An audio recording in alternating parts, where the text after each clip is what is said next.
On this Pride weekend in Kansas City, our eyes are unfortunately on the West Coast.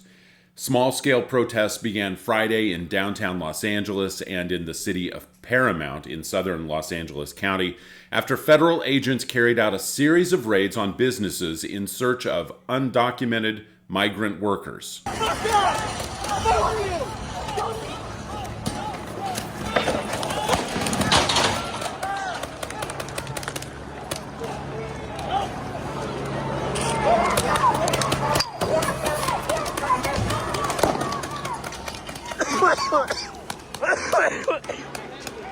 Those protests grew in intensity and size as police and federal agents escalated the situation, but it's important to note, compared to past protests in Southern California, this is still very much localized, nothing like the kind of riots you may recall in the past. ICE reportedly arrested 121 immigrants Friday in those workplace raids.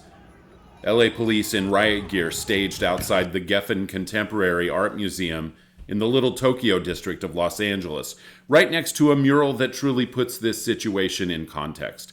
It reads, "Who is beyond the law? Who is bought and sold? Who is free to choose? Who does the time? Who follows orders? Who salutes the longest? Who prays louder? Who dies first? Who laughs last?" Saturday, Secretary of Defense Pete Hegseth posted on Twitter that the National Guard was being mobilized and threatened to also call in active duty Marines from Camp Pendleton. And as I record this on the morning of Sunday, June 8th, those National Guard troops have arrived in LA as more and perhaps larger protests are planned for later in the day. This is the first time since 1965 that a president has deployed a state's National Guard without that state's governor making a request.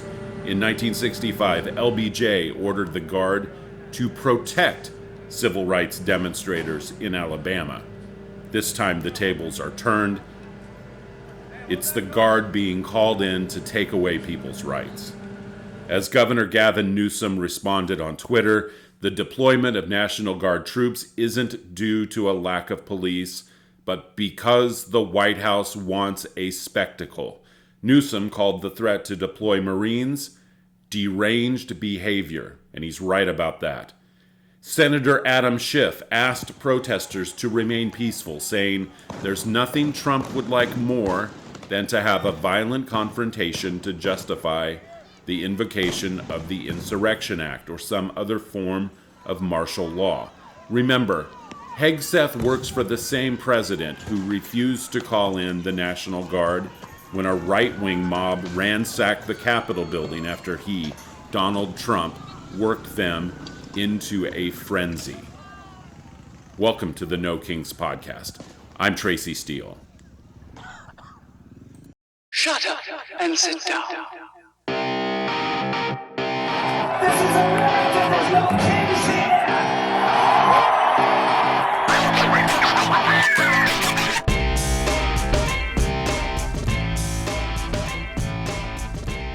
You know, Adam Schiff may be right. The protesters should avoid violence. But he's wrong about Donald Trump. Trump is going to do exactly what Trump wants to do. He will make up an excuse if he needs to. His words and actions, they show he does not care about the law. He certainly doesn't care about the Constitution, except when it's convenient and it helps him.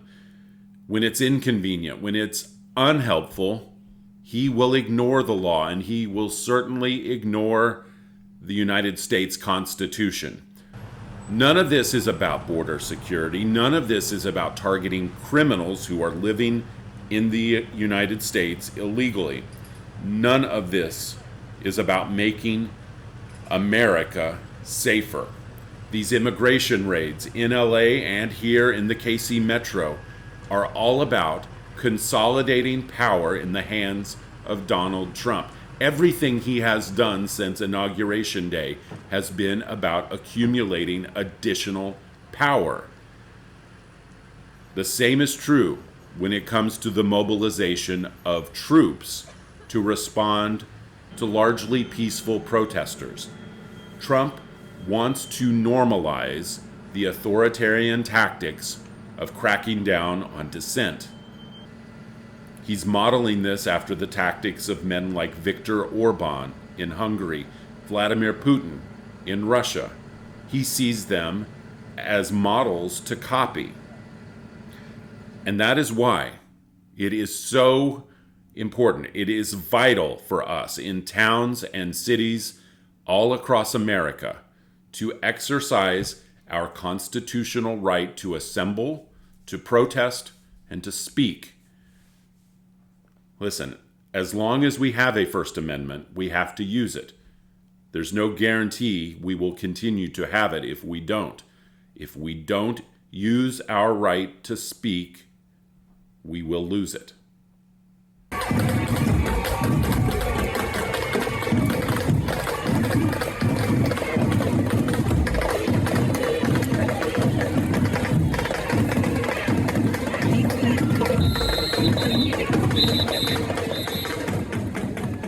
That reality provided the backdrop to the 50th annual KC Pride Festival and the Pride Parade held Saturday in Kansas City. Pride is, on the surface, a celebration, a chance for members of the LGBTQ community to publicly and proudly express their personalities, a chance to have fun, and for all of us to express our love of and support for the LGBTQ community.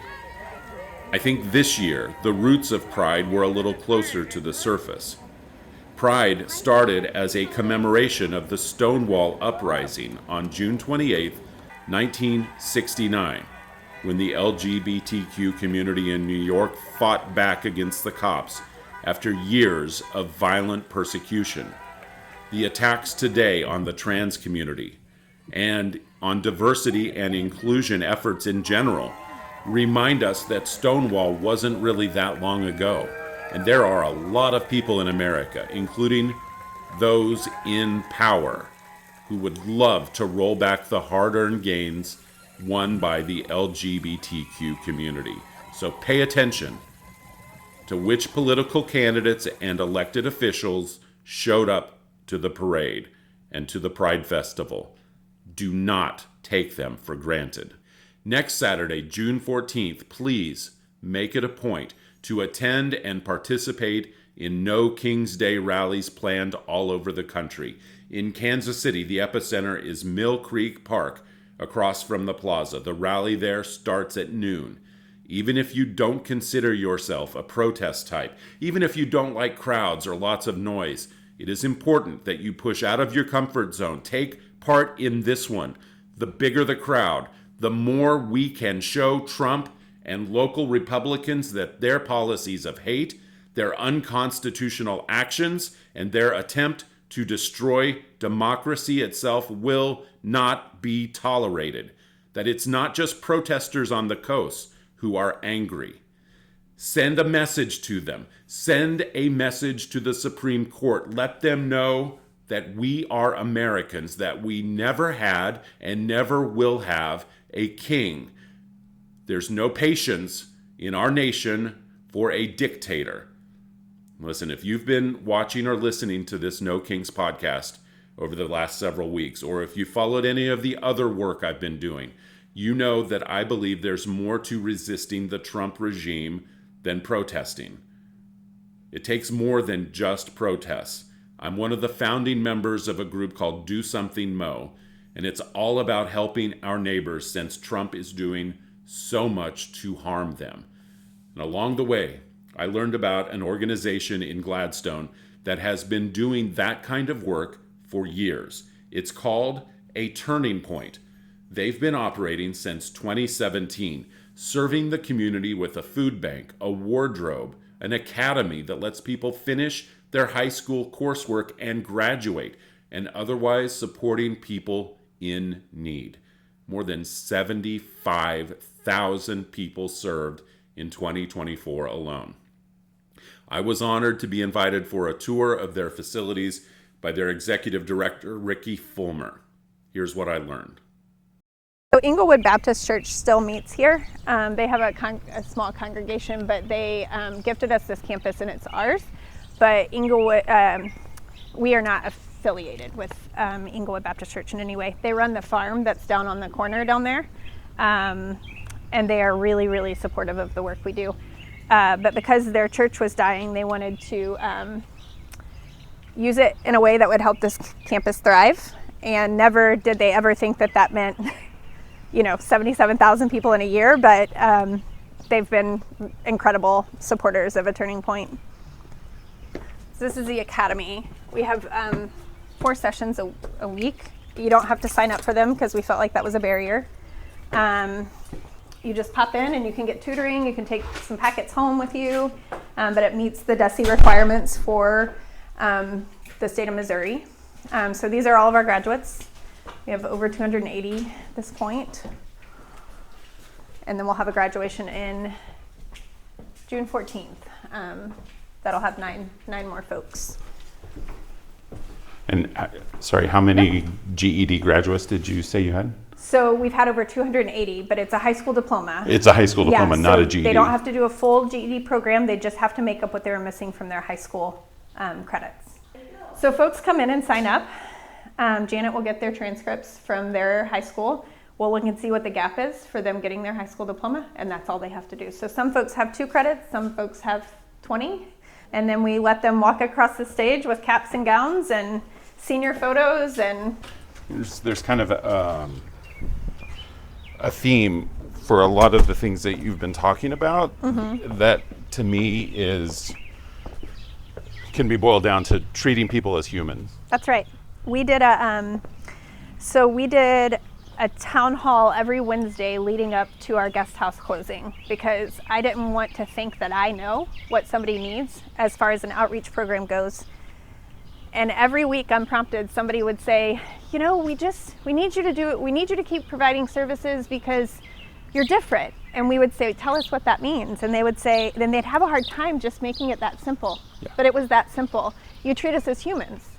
And I just thought, why do we have to name that? Why do we have to desire that in an organization? But it doesn't take long when you're working with one of our clients, like when you're a case manager and you think, I'm gonna walk along this process with somebody. It doesn't take long to realize why they desire that, because so many systems that are set up to help them do the exact opposite. And it's very easy to lose hope, very easy. There's kind of a theme for a lot of the things that you've been talking about that to me can be boiled down to treating people as humans. That's right. We did a town hall every Wednesday leading up to our guest house closing because I didn't want to think that I know what somebody needs as far as an outreach program goes. And every week unprompted, somebody would say, we need you to do it. We need you to keep providing services because you're different. And we would say, tell us what that means. And they would say, then they'd have a hard time just making it that simple. Yeah. But it was that simple. You treat us as humans. And I just thought, why do we have to name that? Why do we have to desire that in an organization? But it doesn't take long when you're working with one of our clients, like when you're a case manager and you think, I'm gonna walk along this process with somebody. It doesn't take long to realize why they desire that, because so many systems that are set up to help them do the exact opposite. And it's very easy to lose hope, very easy. So this was our original guest house. It's an extension of the guest house. Unfortunately now, this building is obsolete. We don't really need it. It has 4 showers, 4 washers, 4 dryers, which was all a part of the program for the day shelter. When you're here, you could do a load of laundry or take a hot shower. And so this was part of that. The guest house was a Turning Point's day shelter. The city of Gladstone revoked their special use permit for the guest house. The last day of operation was April 30th. But we had 4 showers,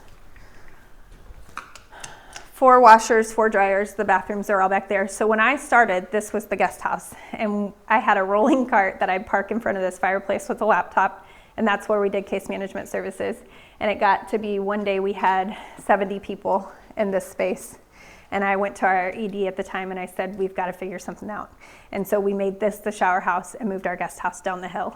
And so we had one volunteer who was a retired librarian, and she ran this place. When she went on vacation, I was like, please come back, because she could tell you who was in the shower, how long they normally take, who needs to go next, who's really in dire need of a shower. But we have four showers, 4 washers, 4 dryers. And this is one of the gaps that our case managers can't provide now that we can't be in this space. So, and we used to serve, this is the kitchen, hot meals. You get breakfast and lunch hot when you're here. You can go through the pantry and you can go get clothing twice a month when you're here from the guest house. And as you were telling me before, those services they're just not existing here anymore. That's right. You're filling the gap to some extent by going out into the community and meeting people elsewhere to help them get their birth certificates, help them get their ID cards or driver's licenses. But in terms of the housing and the laundry and the showers, where are people turning now that this isn't available? They're not. So what we've heard is that folks are just not getting the showers, they're not getting the laundry services. There's one organization that provides laundry and shower north of the river, but it's only on Thursdays. And it's a great program, Family Promise, but they're only available on Thursdays. And when we were running about 40 showers and about 15 to 20 loads of laundry a day, and they can't handle that capacity. So especially when it's trying to be all crammed into one day, we did it 3 days a week. So that's just a service that we've had to say to people. When we asked our clients what is most needed, that is the thing that they said there was a gap for, and it's the thing that we haven't been able to duplicate in a mobile kind of way. We've tried to get creative. We've thought about buying passes to the Flying J truck stop, but that feels risky. We've talked to local laundromats that are willing to give us laundry at cost, but it's still more than what we were paying to do it here. So it's not off the table. It's just paused until we can figure out an effective plan. And not having those services affects your clients in so many ways, right? Absolutely, yeah. First and foremost, we serve every bit of our campus we start with dignity. And it's so easy for somebody who's on the outside to say, just go get a job. You're an able-bodied person. That person probably doesn't have any identification, which is required to work legally. That person will have to take every belonging they own into a job interview and into work, or risk leaving it in a camp where it could get stolen. That's everything they own. And they also now don't have showers, laundry, any way to appear not homeless when they walk into a job. And so first and foremost, it's just dignity. Everybody deserves a shower, and that's where we start. Is we say, we're so glad. We never say, how are you? We say, we're glad you're here. What do you need? And to not require anything of somebody and say you're worthy of a shower and you're worthy of cleanliness, it starts to plant those seeds. It starts to tell people, well, I was worthy of that. What else could I be worthy of? And it starts to I always say, I try to reimagine that with them. Like, okay, you're used to not having a shower, but what does it look like if you're clean? What can life look like if you have these opportunities? So it changes things. And you didn't need anything. We provided shower, soap, laundry, or all of the things, razors, whatever you needed. So what does it tell them now that those services aren't available, that we as a society have said, we're not going to help you with that? Yeah. They are the forgotten people. I always say that we are helping the people who fell between the cracks. You hear that in high school all the time. I don't want so-and-so to fall between the cracks. Well, they did. And now they don't have access. And now they are fitting into the biases that so many people have wrongfully created about our clients.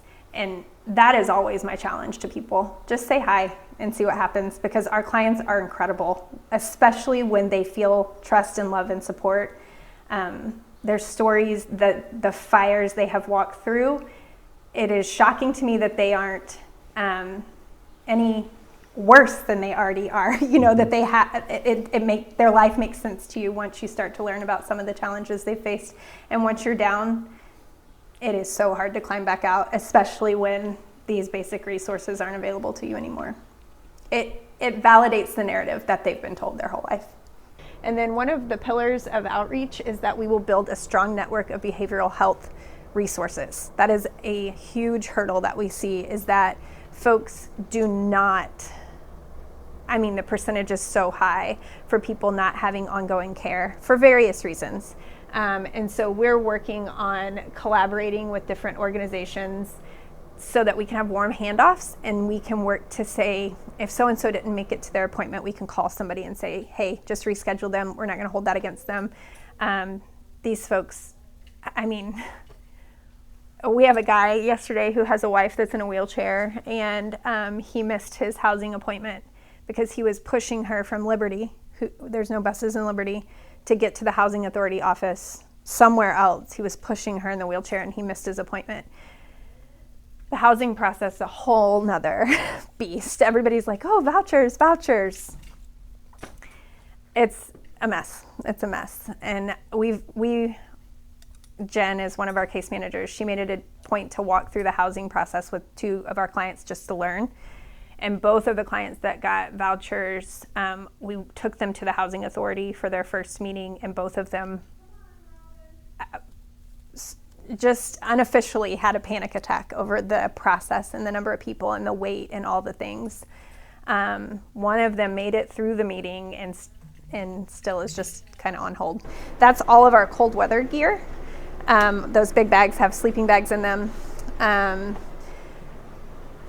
It is our dream and our desire to have a space that guest house can operate out, that outreach can operate out of as an office, and that can transition into cold weather shelter at night all the time. Because if I can do that, I'm gonna have cuts, I'm gonna have a lot better sleeping space for those individuals. In the shelter we had last year, everybody got a sleeping bag and they slept on the floor because we had to move everything out at night. Mm-hmm. It didn't seem to bother anybody. But this is everything needed this was our mobile shelter. So everything would go with us and everything would get loaded in the shuttle that North Cross Church let us borrow, and then it would get unloaded. But if I had, I even joke that I just need a warehouse. Like, the less walls, the better, because we can keep an eye on everybody. It needs a bathroom, and I imagine a world where everybody gets a cot and a blanket and a little side table, and they can just make it their space. And you told me earlier how frustrating it is that there's so many vacant buildings. There's so much space. And none of it's available. Yeah, it was one of my low points for cold weather shelter when I had dropped off one of my last loads of people at Good Shepherd. And I was driving home, and I drove by like 4 churches and I don't know, a business that had sold or something. And I just thought, you would never know we were here. Like, all I want is a space that we can claim for 4 months out of the year. And so that we can provide a more dignified shelter process. The requirements for Kansas City Mo to support us is that it has to be in Kansas City Mo. They prefer us to be north of the river because there isn't one north of the river. But outside of that, I just drive. You can go from here to Sam's, which is like less than a mile, and just there's building after building after building. My clients will come in and say, Miss Ricky, I found this place. And I'm like, it's not that easy, because I never want to end up in the same situation we were in here, where this is perfect. Like, this space is amazing for cold weather shelter, but it can't happen here. We have 3 wardrobe sessions a month, and you can shop it once a month for your whole family. When the guest house was open, our guest house clients could shop it twice a month. And we do everything based on your family size. So if you have 1 to 3 people, you're a red card. 3 to 5 people, you're a yellow card. And 5 or more, you're a green card. And so you get to shop that number of items based on your family size. And this stuff all comes from community donations, Walmart donation, and CVS, and Bombas, and J. Jill. And then this is our food pantry. So Clients can shop this once a week. They're typically housed folks that are driving in and out. They would start here, and we do the same process with the cards. We used to offer more items for the bigger families, but because over the years we've expanded our program, but we haven't grown in capacity, folks get this pretty much the same number of things. We have a hygiene shelf, all new. This is our CVS shelf. You never know what you're going to get on the CVS shelf. We have feminine hygiene, which is unique to a lot of pantries. So you do what Shannon's doing here, and you just shop the circle. Each shelf you get a certain number of things. We try to separate it out by food groups so that you can, maybe your family doesn't like peas, but you can choose the green beans. So we hold 90 families per session. Today, for example, the same day reservation system opens at 10:30, and we will open that at 10:30. It will be full by 10:32. It fills up in less than 2 minutes. Like normally it's 90 seconds or so. So what that tells us is that there's probably another session's worth of people who don't get into the sessions. But all we can manage is 90 people per session right now, because we have a part-time staff member over here. But other than that, Shannon is full-time program manager. We have a part-time, and then the rest of the people you see are volunteers. So it's manpower more than space? Yes. Or donations? Yeah, absolutely. We could handle more donations if we had more people to run sessions. Yep, so they just make the circle. This is a treat. We don't normally have toilet paper, but that's a treat. This is our miscellaneous shelf. We get a lot of random stuff from Costco, so just say you get to pick 1 or 2 items. Hi, Natalie. Hi. These are empty because they will be fruit. We just can't put it out until it's time for session. So they get fresh fruit, and this one has greens, lots of greens and mushrooms today. And then these are our meat. This is our meat options. And so one thing we did do is separate out, if you're a green card, you have options to the bigger packs of meat so that you don't have to take a pack of hot dogs just to feed your family of 7. And then we started doing translated boards, which has been incredibly helpful because it's very hard to explain to somebody who doesn't speak English as a primary language what a Port St. Louis spare rib is, or whatever that looks like. So these are meat freezers we pull from, and then that's our dessert and greens. And then this is pastries, chips, and snacks. So you make the whole circle, you end up with about $200 to $300 per cart. And this is all Costco, Harvesters, and CVS is where we get, and Target now. We did just get Target. I also forgot that we do a Christmas store where we have about 350 families come shop. And it is, they get a lot of stuff, and it's all new. It's stuff that, like there was a hose reel in there. That's all stuff we get from Costco that will go out in the Christmas store or Walmart.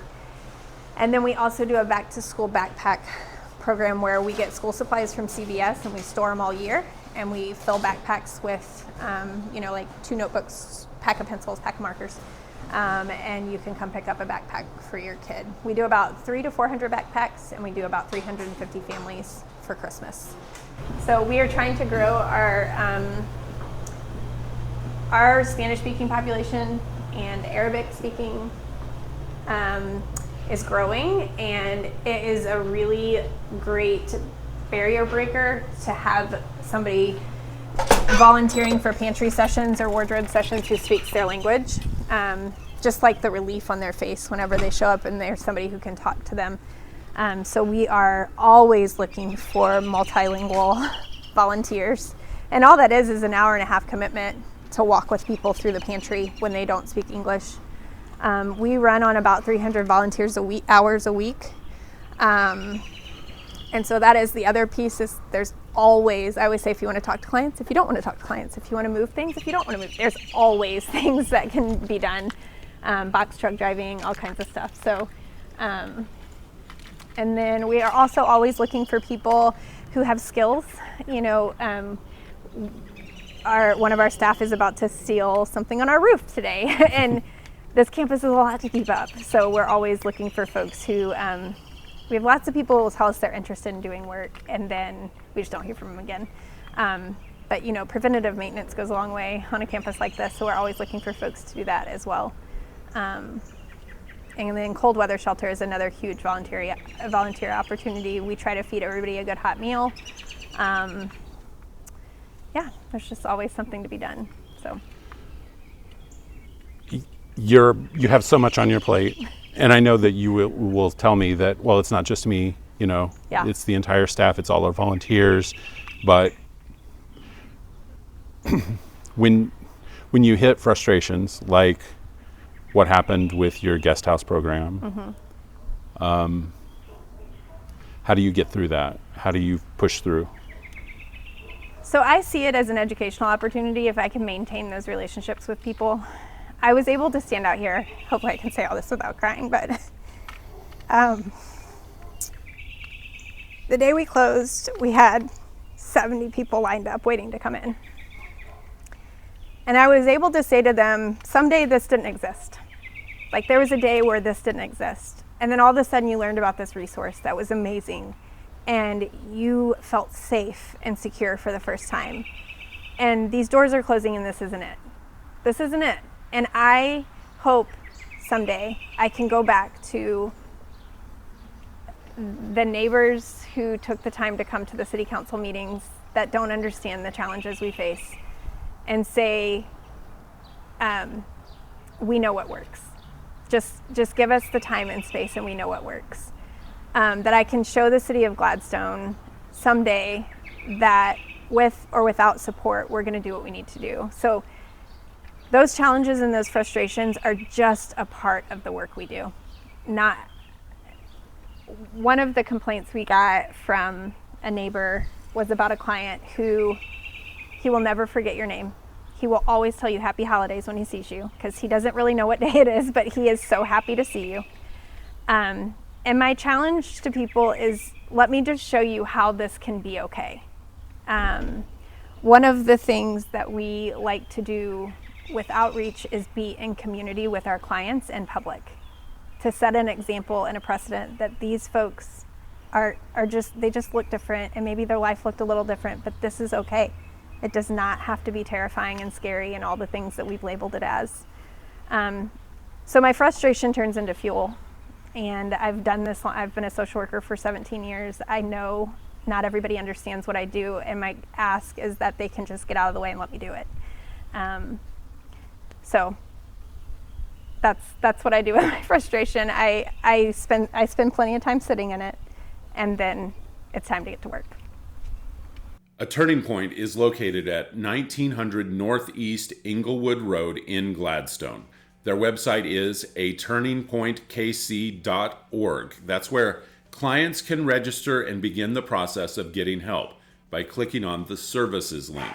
Now, if you would be interested in donating to or volunteering with A Turning Point, please go to their website, click on the Ways to Help link. Thank you for joining me for the No Kings podcast. Next time, we will take you to the No Kings Day rally. It's June 14th, remember, at Mill Creek Park, and it starts at noon. I want to see you there. Remember, we are Americans. No kings, no tyrants, not now, not ever. We'll see you next time.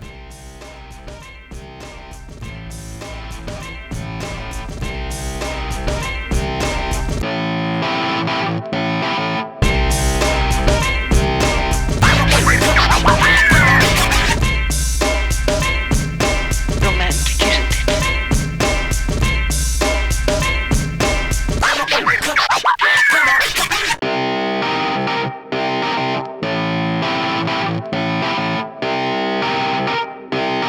Shut up and sit down.